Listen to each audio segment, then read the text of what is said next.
Hello everyone, कैसे हैं आप लोग। Welcome back to Education Zone.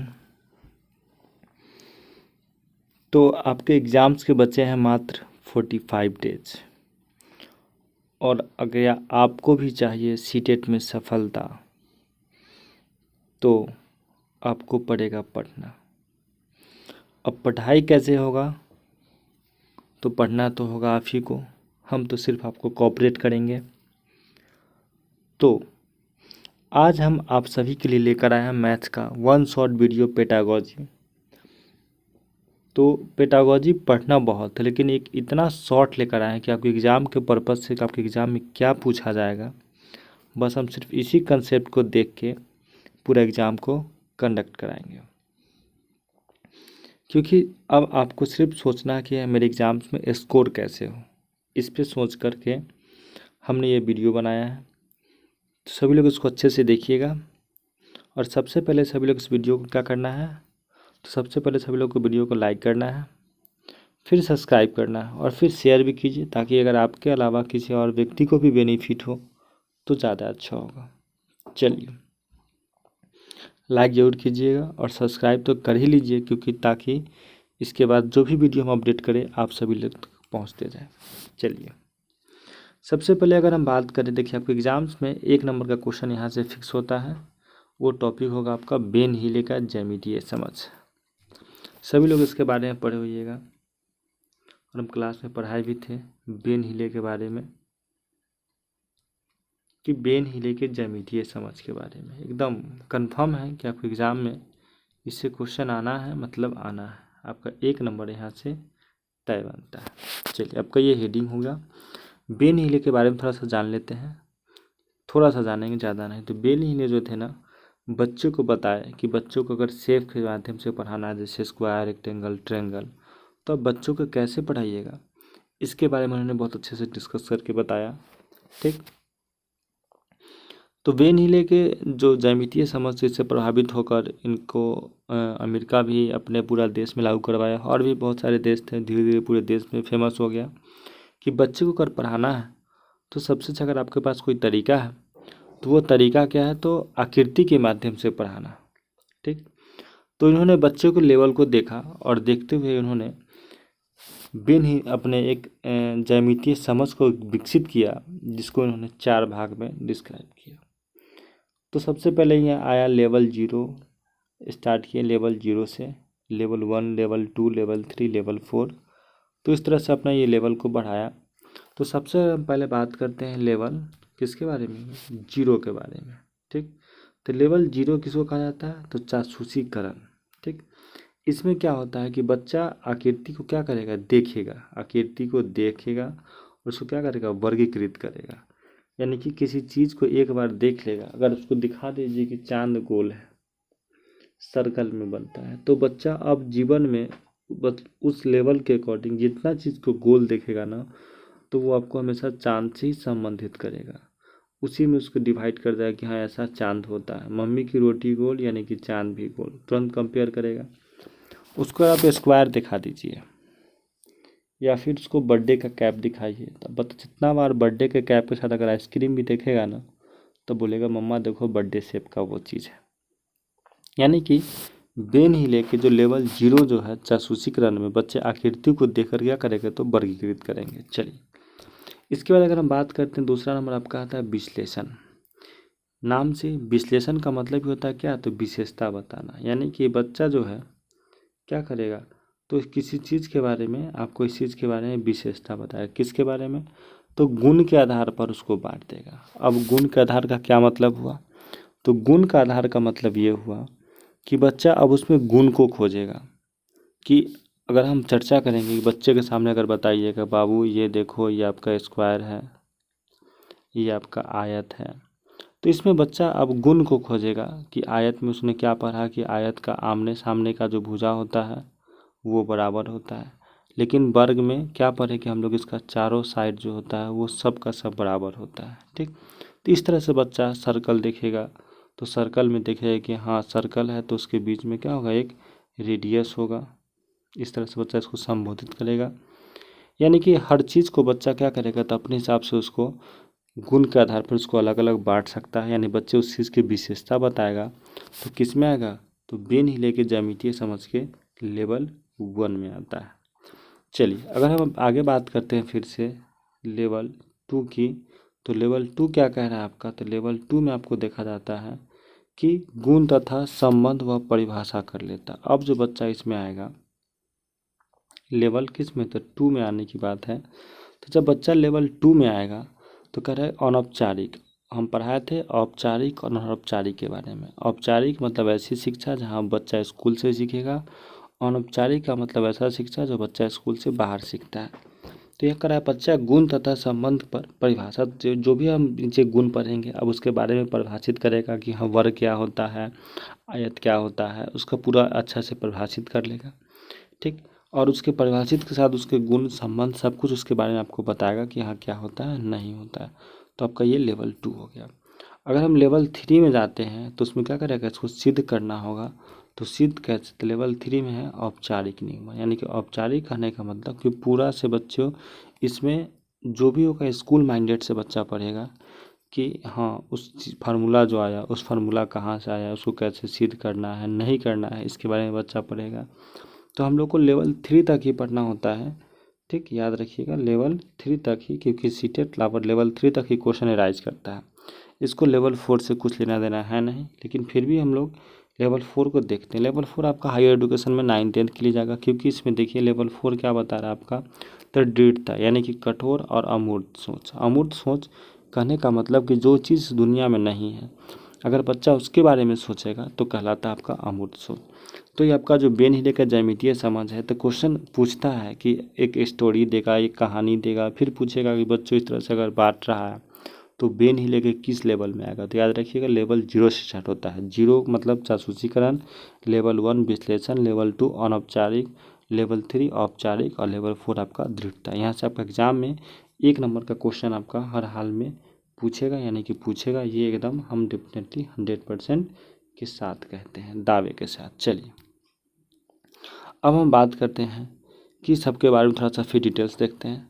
तो सबसे पहले आपका क्या है? तो यही ना जासूसीकरण या फिर मानसिक चित्रण, इसको भी कह सकते हैं आप, कि बच्चा के दिमाग में ये बात बैठ गया, ठीक, कि जासूसीकरण यानी कि मानसिक चित्रण को क्या होता है। तो देखिए लिखा हुआ है, इसमें लिख दिए हैं, किस स्तर पर बच्चे आकृति को देखकर उन्हें वर्णित तथा वर्गीकृत करते हैं, जैसे त्रिभुज, आयत, वर्ग, रेखा, उनके नाम से पहचानते हैं, उनकी बनावट के आधार पर क्या है उसकी तुलना करते हैं कि क्या सही और क्या है नहीं है इसके बारे में। यानी त्रिभुज को भुजाओं को देखकर बताता है कि अगर एक बार त्रिभुज की 3 भुजा देख लिया तब जीवन में अगर वो पहाड़ को भी देखेगा ना 3 कोना टाइप का, तो बोलेगा देखो मम्मा वो त्रिभुज है। इस तरह से बच्चा के मन में आकृति बनता है। गोल वस्तु को देखकर उसे हमेशा क्या समझेगा? तो वृत्त समझेगा, यानी कि फिगर के साथ अगर देखिएगा तो देख सकते हैं कि बच्चा यहाँ त्रिभुज दिखा तो इसको जीवन में अभी तय हो गया कि त्रिभुज है, ये आपका क्या है? तो आयत है। ये क्या है? तो बच्चा को दिख रहा है क्या? तो सर्कल दिख रहा है कि ये सर्कल है। बच्चा को क्या दिखा? ये तो आयत है। और ये क्या दिखा उसको? तो ये आपका क्या है? तो त्रिभुज है। चलिए आगे हम बात करते हैं। चलिए अब गणित में सोच, देखिए यहाँ से हम जो जो पढ़ाएंगे टॉपिक आपके एग्ज़ाम में फिक्स है कि यहाँ से आपका 1 या 2 नंबर आपका सिक्योर होगा, ये हम गारंटी के साथ कहते हैं। चलिए आपका जो अभी का इसमें जो पढ़ना है गणित की सोच। ठीक, गणित की सोच में 2 बातें हमेशा आपका पूछा जाता है। एक पूछा जाता है आपका अभिसारी। अभिसारी का मतलब होता है बंद अंत वाला, और अपसारी का मतलब होता है खुला अंत वाला। एकदम बात को समझिएगा, अभिसारी और एक पढ़ना है आपको अपसारी। देखिए तो एक नॉर्मल हम एग्जाम्पल पेश करते हैं। ठीक, देखिए अभिसारी का मतलब होता है बंद अंत वाला प्रश्न। क्वेश्चन हमेशा पूछता है। बंद कहने का मतलब कि अगर हमसे वैसा क्वेश्चन पूछे जिसमें एक लिमिट लगा हुआ हो, अगर हम कह के बताइए कि 2 से 10 तक के बीच में कितने प्राकृतिक संख्या है, तो क्या हुआ? आप तुरंत बताइए कि क्योंकि आपसे पूछा कहाँ गया है? तो 10 तक ही पूछा गया है। तो बताइएगा 2, 4, 6, 8, 10, यानी कि 5 एक ऐसा 5 नंबर ऐसा डिजिट है, अंक है जो सम संख्या है 2 से 10 के बीच में। तो एक ऐसा हुआ कि लिमिटेशन क्वेश्चन हुआ ना कि हमको 1 से लेके कहाँ तक? तो 1 से लेके 10 तक 2 से लेके 10 तक के बीच में आपको सम संख्या बताना था। तो आपका ये फिक्स हुआ।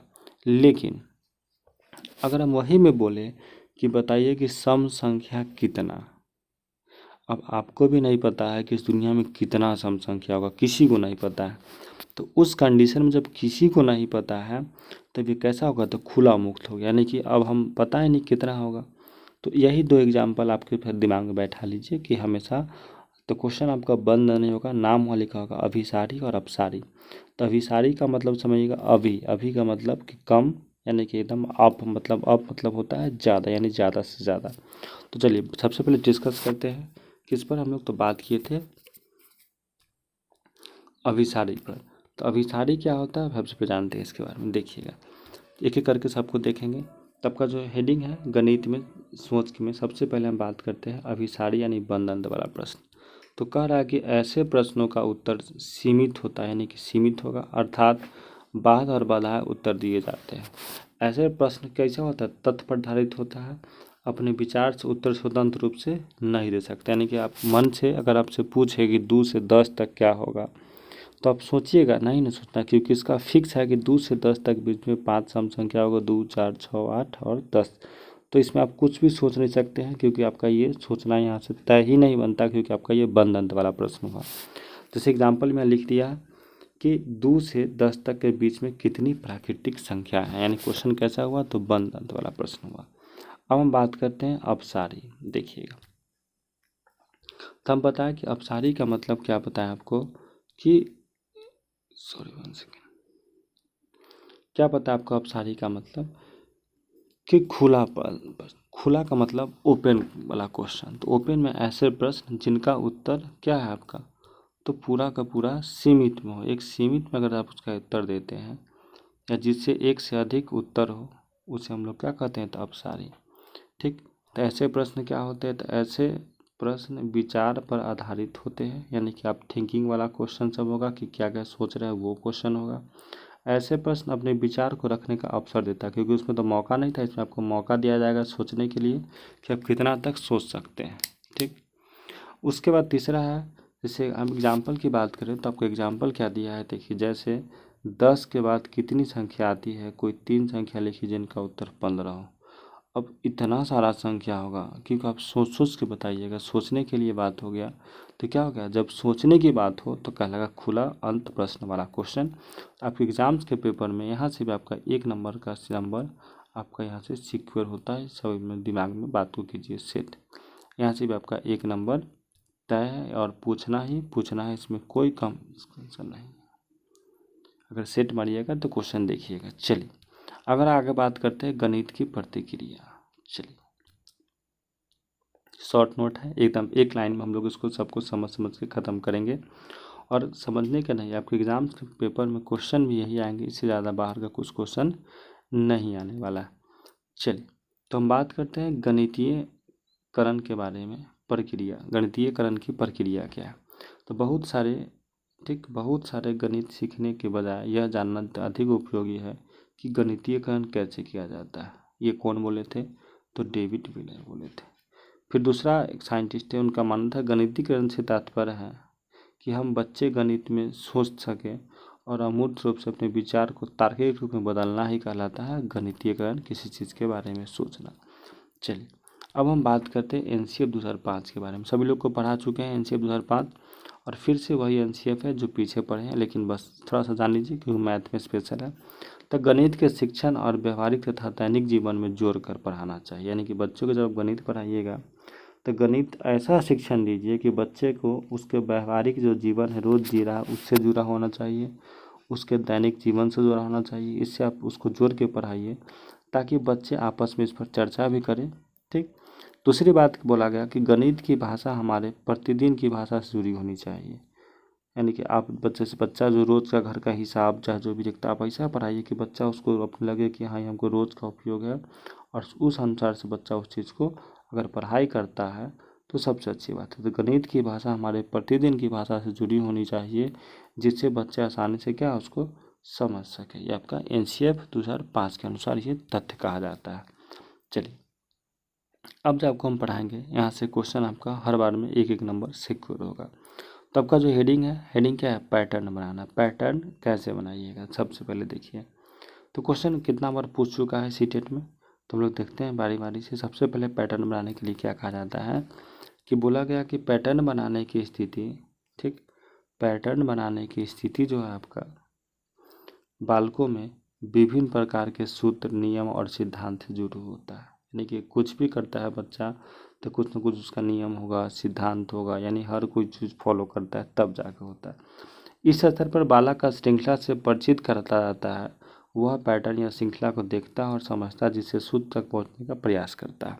यानी बालक खुद उस चीज़ को देखेगा, समझेगा और उसको समझ के उस पर खुद से करने को अगर कोशिश करेगा तो उसको हम लोग क्या कहते हैं, तो पैटर्न कहते हैं। देखते हैं, जैसे आपका एग्जाम्पल की बात करें तो हम लिख दिए 2 है, 4 है, 6 है, तो अगला पैटर्न क्या होगा आपका, तो इसी को पैटर्न कहा जाता है। ठीक, तो इस पर अगर बात करें तो वही है कि पैटर्न गणित का रीढ़ क्या है, रीढ़ की हड्डी माना जाता है, क्योंकि इसके बिना कुछ भी पॉसिबल नहीं है। जैसे देखिए यहाँ, ये आप सभी लोग पढ़े भी होइएगा कि स्टेज 1 में 1 है, इसमें क्या 1 2 बढ़ा दिया गया, तो इसमें कितना 3 बढ़ा गया। तो हम क्या देख रहे हैं, अगर माचिस की तिल्ली की बात करें, इसमें कितनी माचिस की तिल्ली है, देखिए 1 2 3, इसमें कितना है, तो 1 2 3 4 5, ठीक, इसमें कितना है, तो कितना 1 2 3 4 5 6 और 7, यानी कि 20वें स्टेज में तिल्लियों की संख्या क्या होगी। यानी इस तरह से अगर बढ़ते जा रहा है तो अगर आपका इस तरह से 20 स्टेज, स्टेज 1 2 3 है, तो 20वां स्टेज में कितने माचिस की तिल्लियाँ होगी, आपसे ये पूछा गया।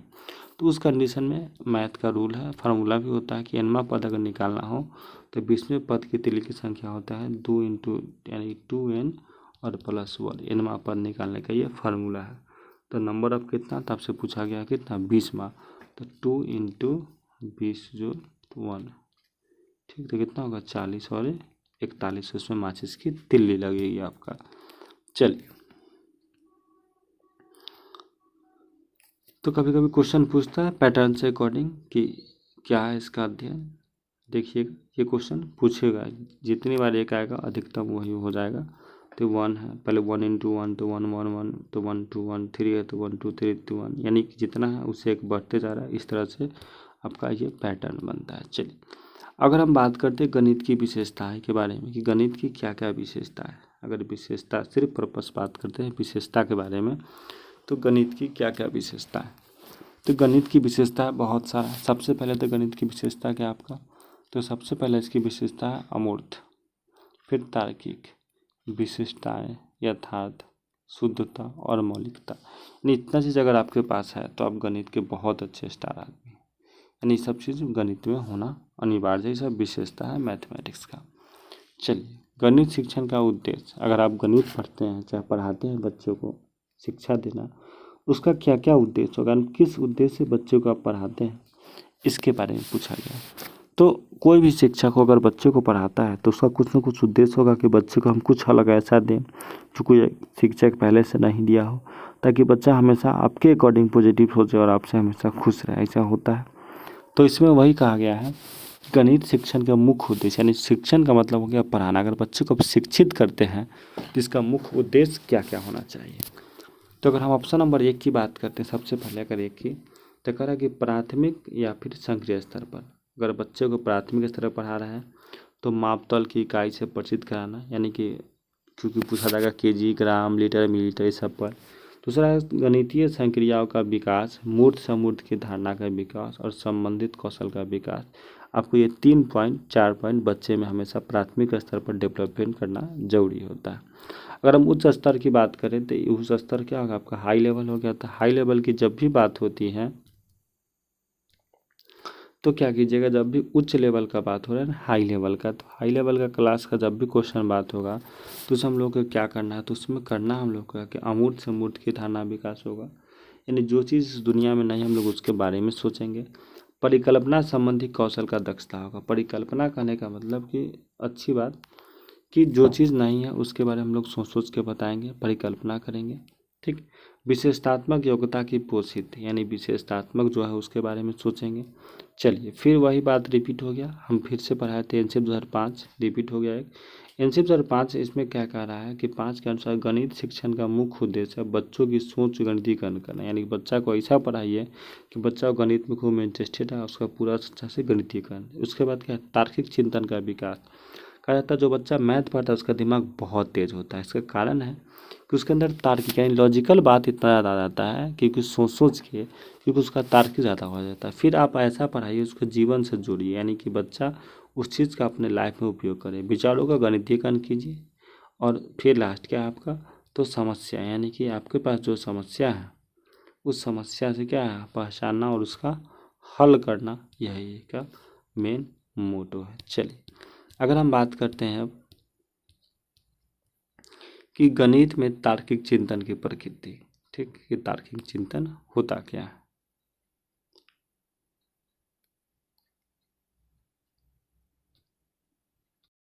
चलिए टॉपिक है गणितीय या फिर तार्किक चिंतन की प्रकृति। तो इसमें सबसे पहले पढ़ते हैं कि गणित का क्या अर्थ है। अगर आपके मायने में देखा जाए तो गणित का क्या अर्थ है, ठीक। तो देखते हैं कि गणित का क्या अर्थ है, यानी आपके लॉजिक के अनुसार गणित का क्या मीनिंग होता है। तो हर लोग का अपना अपना मानना है कि गणित अगर हम एक नॉर्मली व्यू से देखें तो हमारे जीवन में गणित के बिना कुछ भी नहीं है। हर आदमी अपना समस्या गणित के माध्यम से ही समाधान करता है, घरेलू हो, व्यवसाय के क्षेत्र में हो, विज्ञान के क्षेत्र में हो, यानी कि आप इसके बिना अपनी जीवन की कल्पना तक नहीं कर सकते हैं। तो हर आदमी का अपना अपना मानना है। तो कह रहे हैं गणित का अगर सामान्य अर्थ की बात करें तो कोई कहता है गणना का विज्ञान है, तो इसकी प्रकृति जो है तार्किक है। तार्किक मतलब लॉजिकल है। गणित संख्या, स्थान, मापन, विषय है जिसकी सहायता से हम लोग परिणाम, दिशा, स्थान आदि का बोध होता है। इसके जीवन की संख्यात्मक और गणात्मक समस्याओं का हम लोग क्या करते हैं तो अपने हल को निकालते हैं।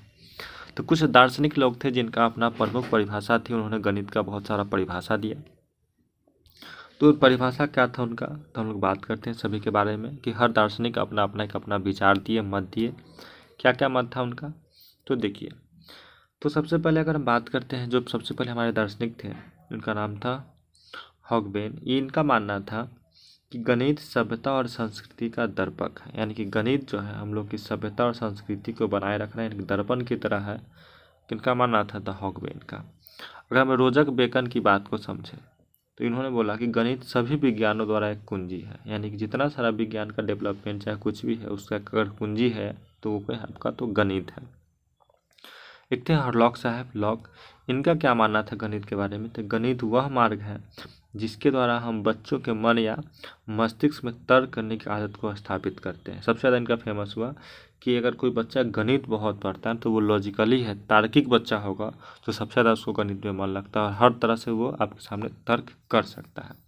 ऑक्सफोर्ड का मानना था, ऑक्सफोर्ड यूनिवर्सिटी है, इनका अपना एक तर्क था। इनका मानना था गणित मापन, मात्रा तथा परिणाम का विज्ञान है, ठीक, यानी कि विज्ञान में मापना, मात्रा, परिणाम निकालना, ये सब विज्ञान है। तो उपयुक्त इतना सारा हम परिभाषा से, जो भी हमारे बड़े बड़े मनोवैज्ञानिक थे इन्होंने जो अपना परिभाषा दिया, इससे हम लोग यही देखें ना कि क्या देखा कि हम पूरा परिभाषा पर अगर हम पेयर करते हैं, मतलब फोकस करते हैं, तो इसमें से हम 2-3 मुद्दा हम लोग के सामने आता है और वो हमारा जो मुद्दा है इस परिभाषा के आधार पर हम लोग क्या है तो बहुत सारे निष्कर्ष को निकालते हैं। सबसे निष्कर्ष क्या हुआ, तो निष्कर्ष है गणित अमूर्त प्रयत्नों को समझने में सहायता करता है।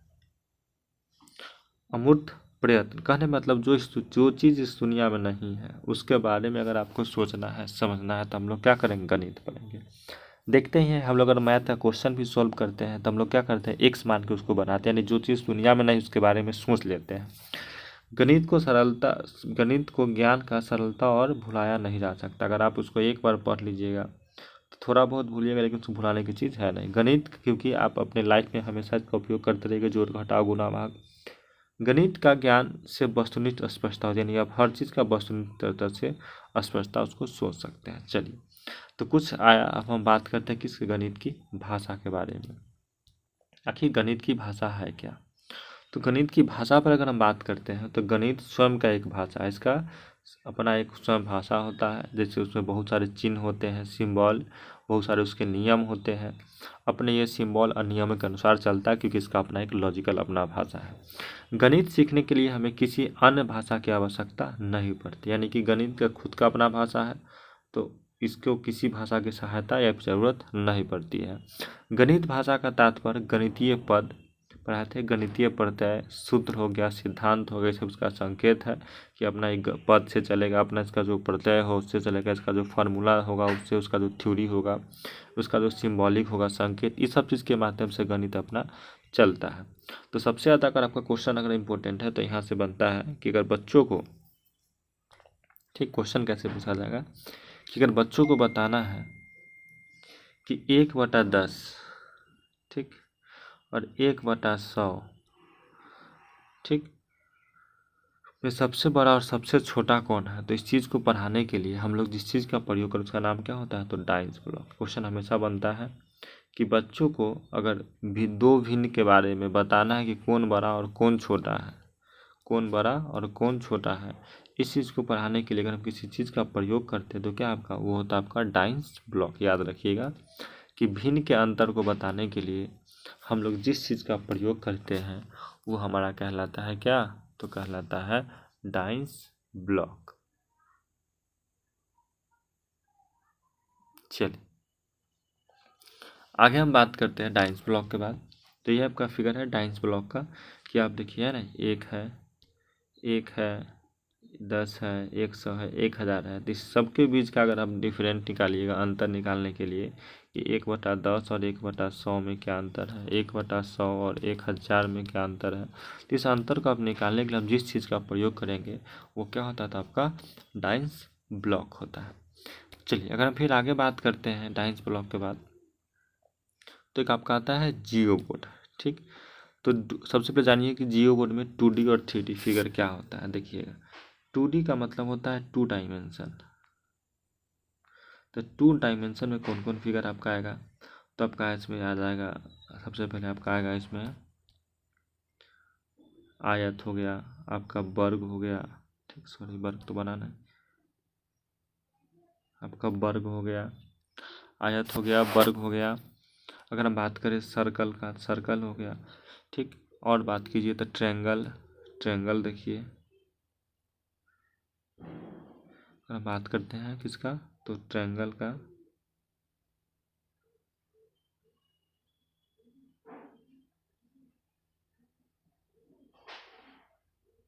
तो ट्रायंगल इस तरह का जो अगर शेप, याद रखिए वैसा शेप जिसमें आपको हाइट दिखाई ना दे, आपको ऊंचाई दिखाई ना दे, वो सब कहलाता है 2D फिगर। और वैसा फिगर जिसमें आपको हाइट दिखाई दे, हाइट कैसे दिखाई देगा, तो हाइट दिखाई देगा आपको किस में, तो देखिए क्या है आपका, तो आप देखिए घना, आपको क्या आपको घना में हाइट दिखाई दे रहा है, लंबाई चौड़ाई ऊंचाई सब है।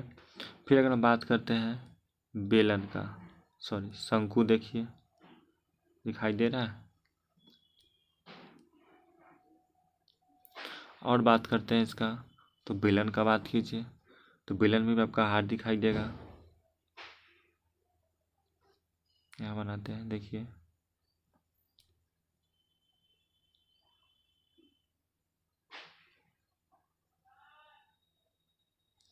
तो फिगर को याद रखिए कि जिसमें आपको ऊंचाई दिखाई दे, फुटबॉल देख लीजिए, तो वैसा फिगर जिसमें आपको ऊंचाई लंबाई ऊंचाई दिखाई देनी हाइट हो, वो सब कहलाएगा 3D फिगर के शेप में आता है।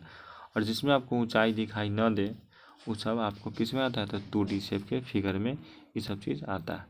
तब यहाँ से बात है कि आपका कि क्या पढ़ाने के लिए, देखिए तो इस तरह का एक बॉक्स है, इसका नाम है जियो बोर्ड। गौर से देखिएगा आपका कौन बोर्ड है, तो ये आपका जो है ये आपका जियो बोर्ड है। गौर से देखिए, अब इस बोर्ड में क्या है, देखिए बहुत सारा कील ठोका हुआ है, तो इसमें आप रबड़ लीजिए और फंसा फंसा के बच्चों को आप शेप बना सकते हैं ना, कि 3 को फंसा के ट्रेंगल बना दिए, 4 गो में स्क्वायर है, सब चीज़, इसको नाम पड़ा है जियो बोर्ड। तो याद रखिएगा कि अगर बच्चे को 2D फिगर यानी कि ज्यामिति पढ़ाना हो 2D फिगर में, तो हम लोग किसका प्रयोग करेंगे, तो जियो बोर्ड का। एकदम 100% क्वेश्चन आपके एग्जाम में पूछा जाता है कि जियो बोर्ड अगर बच्चा को पढ़ाना है 2 डायमेंशनल या ज्यामिति आकृति, तो हम किसका प्रयोग करेंगे, तो याद रखिए क्या, तो जियो बोर्ड। चलिए पहले देखिए फिगर, ये आपका 10 ग्राम फिगर है। 10 ग्राम देखते हैं, मतलब ये 3D फिगर सब इसको काट काट के बनाया गया। तो 10 ग्राम का हम लोग उपयोग कहाँ कहाँ करेंगे, इसके बारे में सबसे पहले जानिए। तो 10 ग्राम का उपयोग हम लोग कहाँ कहाँ करेंगे, तो सबसे पहले अगर हम बात करें 10 ग्राम का उपयोग कहाँ होता है, तो 10 ग्राम जो आपका है, ठीक, जानिए 10 ग्राम होता क्या है। तो किसी चीज़ के या क्या स्थानिक समझने, तो यानी किसी चीज़ को पहचानना है, फिर चीन पहेली के बारे में, इसका प्रयोग सबसे ज़्यादा करते हैं हम लोग ज्यामिति के द्विविमीय या 2 डायमेंशन जो बात किए हैं उसके बारे में, उसको पहचानने के लिए किया जाता है। तो बनाने का बात था ना, पढ़ाने का बात, यहाँ पहचानने का कि कौन 2D है कौन 3D है, ये 2 डायमेंशन फिगर इसके लिए। तो हम लोग अभी तक जो देखें कुल 7 ज्यामितीय आकृति है जो 2 डायमेंशन में आता है, ठीक, जिसमें आपका हो गया त्रिभुज, आपका वर्ग हो गया, समांतर चतुर्भुज और से ज़्यादा है। तो इस तरह का जो फिगर होगा क्या कहलाएगा, तो 10 ग्राम। तो याद रखिएगा कि किसी त्रिभुज, ज्यामिति या फिर वर्ग, आयत, सबको समझाने के लिए हम लोग 10 ग्राम का प्रयोग करते हैं। अगर हम बात करें सबको पढ़ाने के लिए तो हम लोग क्या करते हैं, सॉरी ये जियो बोर्ड का। अगर हम बात करें कि दो भिन्न के बीच अंतर बताने का तो किसका प्रयोग करेंगे, तो हम लोग इसके लिए पढ़ते हैं तो डाइंस ब्लॉक का 3 क्वेश्चन होगा, एकदम देख लीजिएगा 100% पूछना ही तय है। चलिए अब हम बात करते हैं, अगर बच्चा को पढ़ाना है, छोटा सा बच्चा उसको अगर पढ़ाना है, यानी आपका हेडिंग है कि शिक्षक सहायक सामग्री। शिक्षण सहायक सामग्री यानी बच्चे को पढ़ाने समय हम जिस चीज़ का प्रयोग करेंगे, हम किस किस चीज़ का प्रयोग करेंगे शिक्षण सहायक सामग्री में, यानी कि क्या क्या चीज़ का प्रयोग करके बच्चों को दिखाइएगा। तो आपको इसके बारे में बताना है कि हम लोग क्या क्या चीज़ यहाँ से प्रयोग करेंगे शिक्षण सहायक सामग्री। तो सबसे पहले एक आए थे अबेकस साहब, उन्होंने बनाया था गिनतारा। तो बच्चे को सबसे पहले अगर हमको गिनती सिखाना हो तो हम लोग जिस चीज़ का प्रयोग करेंगे वो आपका होता है गिनतारा। गिनतारा कैसा होगा, तो अगर हम फिगर से आपको दिखाए तो गिनतारा देखिए इस तरह से बॉक्स बना हुआ होता है, सॉरी देखिएगा, पहले हमसे बनाते हैं, ऐसा फिगर होगा,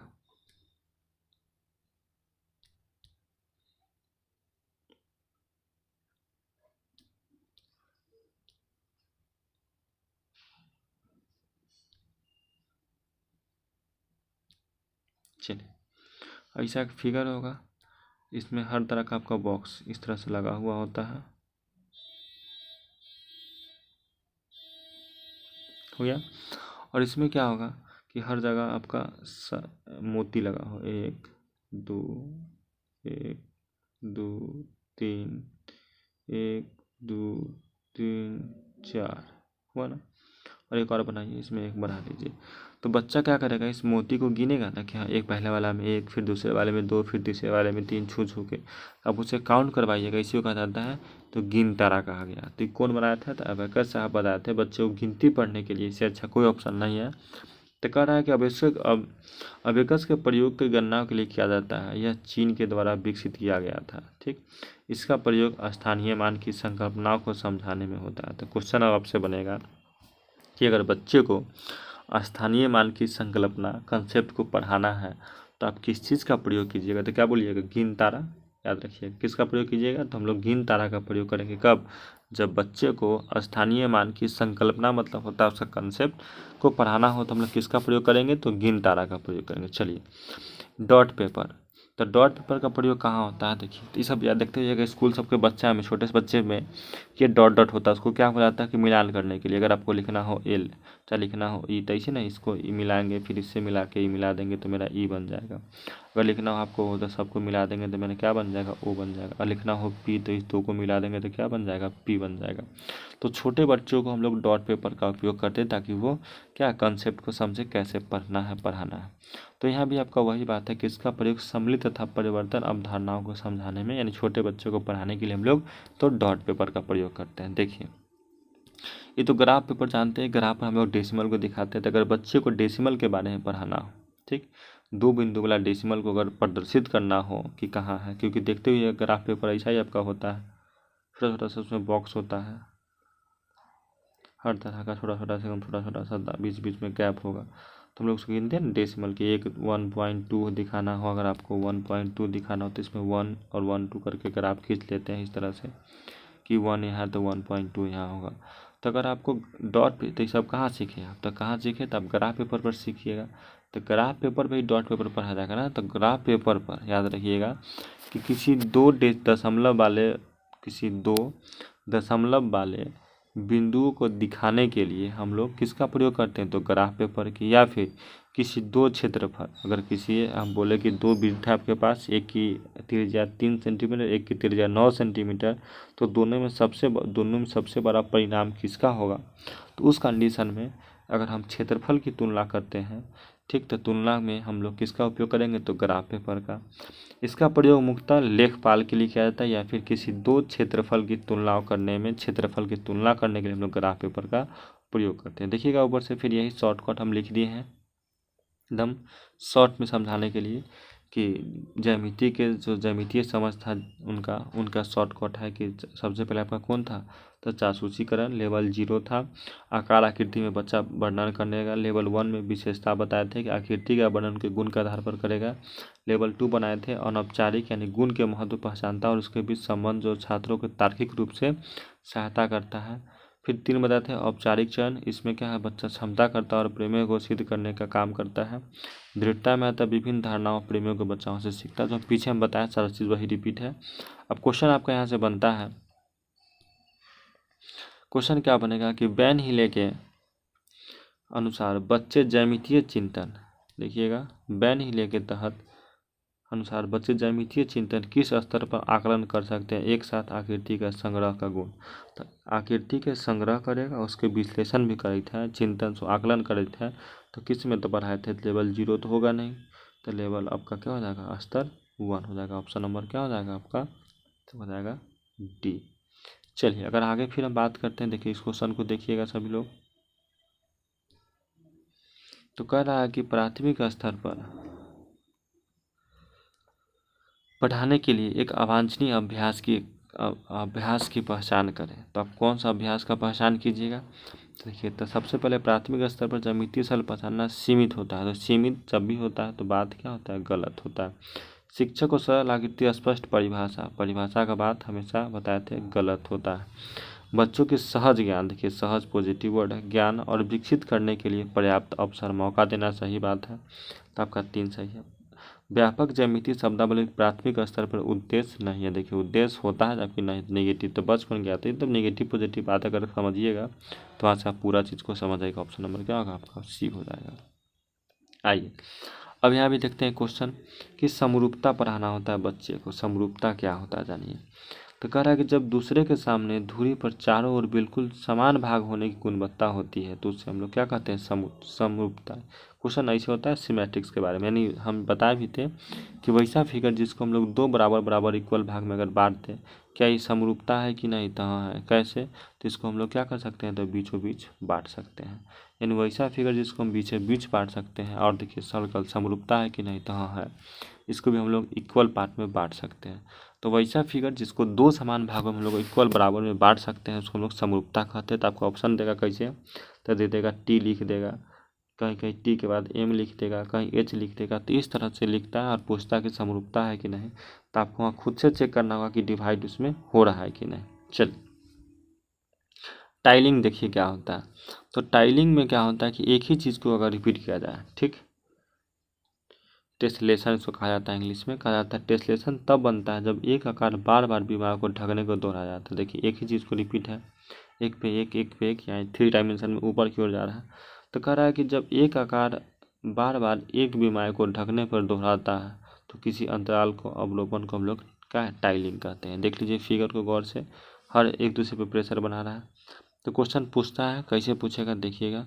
तो कह रहा है कि निम्न में से कौन सा विषय प्राथमिक विद्यालय गणित पाठ्यक्रम का हिस्सा नहीं है। तो देखिए आप प्राथमिक विद्यालय में टेस्लेशन के माध्यम से पढ़ाइएगा ही, समरूपता पढ़ाइएगा, पैटर्न पढ़ाइएगा, लेकिन अभी तक हम आपको इतना चीज़ पढ़ा है, इसमें हम अनुपात का चर्चा नहीं किया अभी तक। देख लीजिए पैटर्न पढ़ा है ना कि 2 के बाद 4, 4 के बाद 2 के बाद 4, 4 के बाद 6, 6 के बाद अगला पैटर्न क्या होगा पढ़ा है। समरूपता पढ़ा है एक समान, टेस्लेशन पढ़ा दिए कि फिगर के ऊपर फिगर अगर अपलोड हो रहा है तो टेस्लेशन कहा जाता है। लेकिन अभी तक हम अनुपात नहीं पढ़ाएंगे कि अनुपात हम लोग को नहीं पढ़ाना है। चलिए सभी लोग को इसके बारे में पता होगा। आगमनात्मक और निगमनात्मक, आगमन विधि और निगमन विधि। आगमन विधि से बच्चे को उदाहरण के साथ हम समस्या बताते हैं, समाधान बताते हैं, जबकि निगमन में पहले नियम और उसके बाद बच्चों को उदाहरण बताते हैं। तो गाइस डिक्टेटिव रीजनिंग पहले ज्ञात निष्कर्ष के आधार पर हम पढ़ने की प्रक्रिया है। आगात्मक तर्क उदाहरण के आधार पर हम लोग निष्कर्ष पर पहुँचते, वही बात लिखा हुआ है। चलिए अगर आगे बात करते हैं आगमन विधि के बारे में, तो फिर वही बात कि अ से आगमन, याद रखिएगा अ से आगमन, तो अ से होता है आ में आता है ना ऊ, तो ऊ से हो गया उदाहरण। यानी कि अगर बच्चे को आगमन विधि से पढ़ाएंगे तो सबसे पहले उदाहरण देंगे, उदाहरण के बाद उसको नियम को समझाएंगे। तो कह रहा है कि इस विधि में पहले उदाहरण दिए जाते हैं और फिर निष्कर्ष निकाले जाते हैं। यह विशेष, देखिएगा ये सबसे मेन है, विशेषतः समान है, मूर्त से अमूर्त, ज्ञात से अज्ञात तक के नियमों का पालन करता है। आगमन विधि के चरण क्या क्या है, तो बच्चों को पहले उदाहरण दीजिए, उदाहरण देकर निष्कर्ष निकालिए, फिर निर्माण अवधारणा कीजिए और उस अवधारणाओं को सत्यापन करना ही कहलाता है सब कौन था आपका आगमन विधि। ठीक। निगमन में बच्चे को क्या है, तो इस विधि में सबसे पहले बच्चा को हम लोग क्या करेंगे, नियम को पढ़ा देंगे, उसके बाद तब कुछ उदाहरण देकर समझाएंगे। जैसे अगर बात करें इसमें तो ठीक उल्टा हो जाएगा, अमूर्त से मूर्त हो गया। ठीक यानी ठीक इसका अपोजिट है, यानी बच्चों को सबसे पहले नियम और नियम के बाद उसको उदाहरण को समझाएंगे।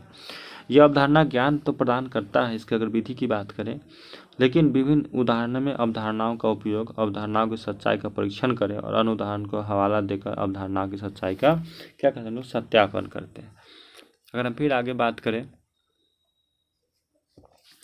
कि जैसे क्वेश्चन बनता है आपका, एक क्वेश्चन क्या बनेगा कि अगर आपको पढ़ाना हो कि पाइथागोरस प्रमेय पढ़ाने के लिए क्या पढ़ाना है, पाइथागोरस प्रमेय पढ़ाने के लिए एक शिक्षक सीट बाटी समकोण त्रिभुज खींचे गए और बच्चे इनके बीच संबंध खोजने को कहा गया। त्रिभुज की भुजा की स्थिति में शिक्षक ने किसका प्रयोग करेगा। देखिए तो सबसे पहले अगर हम त्रिभुज की बात करें तो आपका त्रिभुज कुछ इस तरह से बनता है, ये ना आपका त्रिभुज हुआ समकोण त्रिभुज, जिस वैसा त्रिभुज जिसका एक कोण 90 डिग्री हो। तो इस कंडीशन में आप क्या कीजिएगा,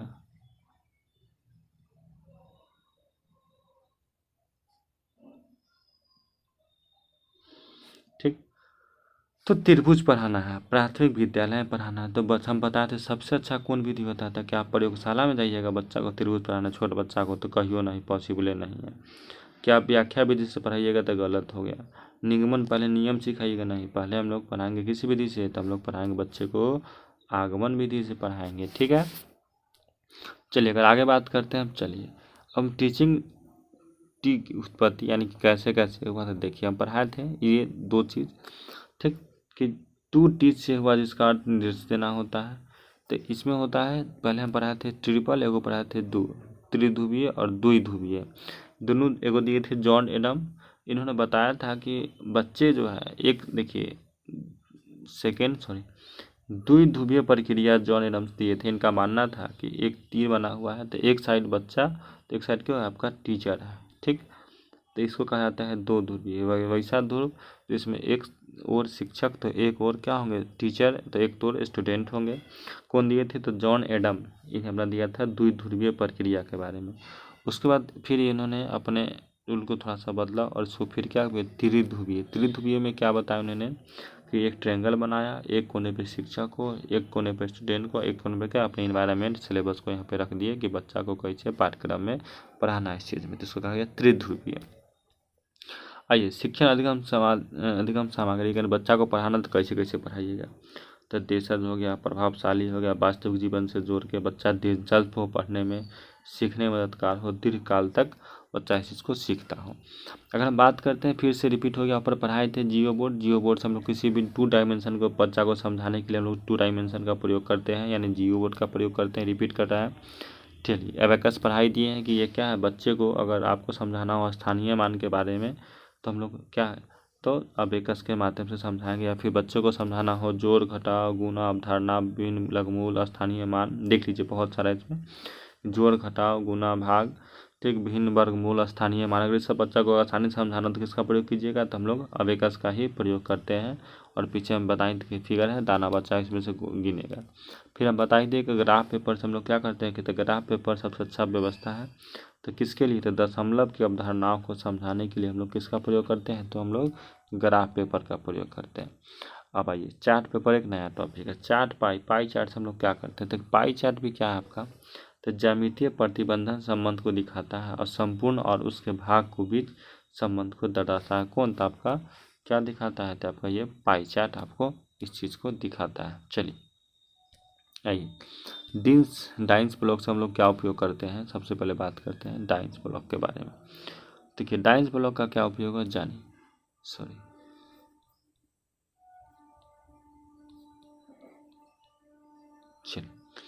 अगर हम डाइंस ब्लॉक का उपयोग के बारे में पढ़ें तो क्या होता है डाइंस ब्लॉक। देखिए कह रहा है यह जोड़ तोड़ करने का उपकरण है जिसके उपयोग से बुनियादी जोड़ घटाव गिनती स्थानीय मान सब गुना होता है।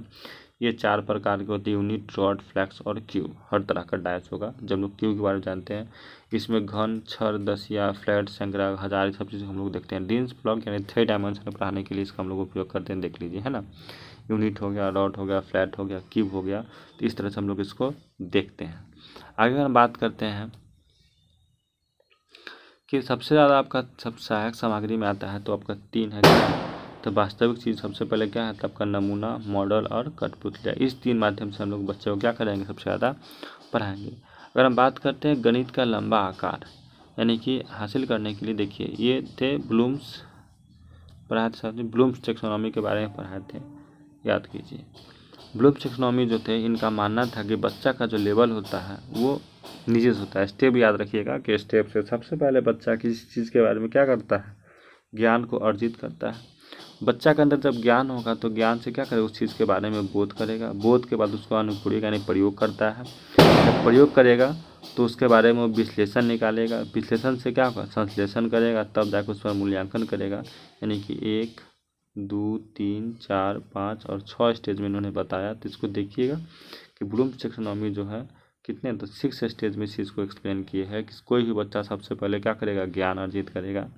ज्ञान से उसको बोध होगा, बोध से उसका प्रयोग करेगा, प्रयोग से उसको एनालिसिस करेगा, तब उसका एवोल्यूशन करेगा और करने के बाद अपना क्या करेगा? वो अपना फीडबैक यानी कि मूल्यांकन दे के इस पर काम करेगा। चलिए अब हम बात करते हैं आगे। तो कह रहा है क्वेश्चन आएगा आपका कि प्राइमरी कक्षाओं में बच्चे गणित में क्या सीखते हैं, इसका आकलन नहीं करना चाहिए, किसकी वजह? तो प्राथमिक विद्यालय में अगर बच्चा को गणित का सीखना है तो गणित की अवधारणाओं को समझाते हैं, बात सही है। गणित का भाषा विकास हम पढ़ाते, गणित की अपनी एक भाषा होती है। गणित की समस्याओं का उत्तर देने में शुद्धता। देखिए बच्चा गलती करेगा तब वही ना सीखेगा। तो यहाँ क्या कर रहा है? आकलन की बात हो रहा है, आकलन नहीं करनी चाहिए, नहीं। तो सबसे किसका? तो ऑप्शन नंबर सी तर्क है, तो तर्क आपका बात कहीं से गलत नहीं। चलिए अगर आगे क्वेश्चन बात करते हैं एक और, तो कह रहा है क्वेश्चन आपका कि अनपढ़ दुकानदार द्वारा प्रयोग किया गया। अगर देखते हैं गांव घर में कुछ ऐसा भी आदमी दुकान खोलता है जिसको कुछ नहीं आता फिर भी दुकानदार चलाता है। तो जो गांव घर का व्यक्ति होगा अगर वो अपने दुकान में सामान को बेचेगा तो कैसे बेचेगा? अभी भी देखते हुए ऐसा बहुत सारा व्यक्ति है जिसको ठीक से मैथ नहीं आता हो, फिर वो अपना बिजनेस करता है और फिर कैलकुलेशन भी करता है, क्योंकि अपना एक उसका लॉजिक होता है जिसे वो जोड़ घटा गुना भाग करता है। तो गणित के कक्षा में उपयोग नहीं है, तो बात सही है। सभी गणितीय समस्याओं को हल करने में बहुत उपयोगी है। मैं स्पष्ट है कि इस शुद्धता का स्तर कम है, लेकिन हम क्या बोला, उसका अपनी एक रणनीति होती है। हल समस्या, देखिए हल करने की वैकल्पिक रणनीति के स्वरूप शिक्षकों चर्चा की जानी चाहिए और संबंधित समस्या न। यही ना कि बच्चा को नहीं आता है तो क्या करेगा? खुद से उपना करेगा। चलिए आगे करते हैं। चलिए हम देखते हैं इस क्वेश्चन को। क्वेश्चन कह रहा है कि गणित में सीखने का परिणाम विकसित कहाँ से होता है? सीखने का परिणाम बच्चा कहाँ से सीखेगा? तो इस तरह के बच्चे गणना के लिए छोटे कदम बताए जा सकते हैं।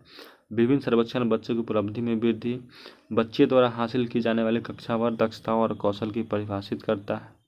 ठीक है, बच्चे को साल के अंत में होने वाली परीक्षा के लिए तैयार करना। देखिए ये बात गलत है, तैयार करना ही नहीं है। कदम गणना के लिए स्पेशल हो गया, ये भी गलत है। तो बचा के आपके पास ऑप्शन नंबर सी बचा।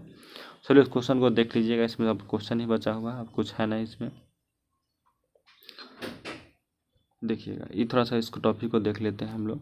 तो कह रहा है कि सबसे पहले कि लिखित भाषा, ठीक, लिखित प्रतीक, जोड़, मॉडल, चित्र हो गया, बोल जाने वाली भाषा, ये सब जो है आप जब बच्चे को पढ़ाइएगा तो यही 5 तरीका को जोड़ के बच्चे को गणित पढ़ाना है, पहली बात। दूसरी बात कह रहा है कि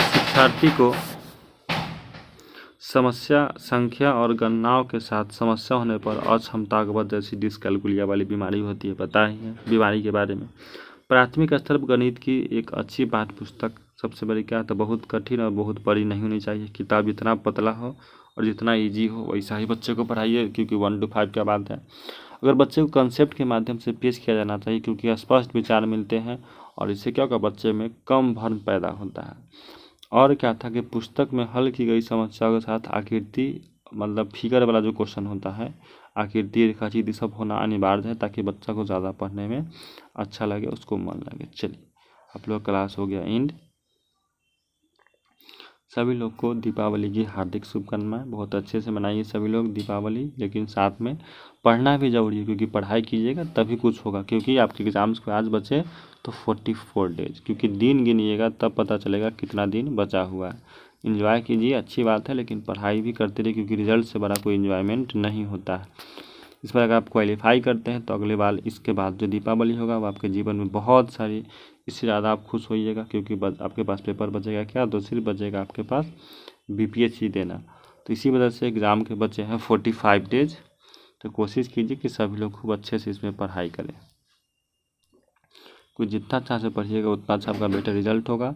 बस एक बार तो पढ़ना है, उसके बाद बस मस्ती ही मस्ती। चलिए 44 डेज आज के एग्ज़ाम के बाद। चलिए फिर से पुनः सभी लोग को दीपावली के बहुत बहुत धन्यवाद। वीडियो को देख लीजिएगा, सभी में लाइक कीजिए, सब्सक्राइब कीजिए, शेयर भी कीजिए और लाइक ज़रूर कीजिएगा। लाइक बटन ज़रूर प्रेस कीजिएगा, ताकि उससे हमको एनर्जी मिलता है कि हाँ आपने हमारे वीडियो को देखा है। तो लाइक ज़रूर कीजिएगा सभी लोग। चलिए बहुत बहुत धन्यवाद सभी लोग।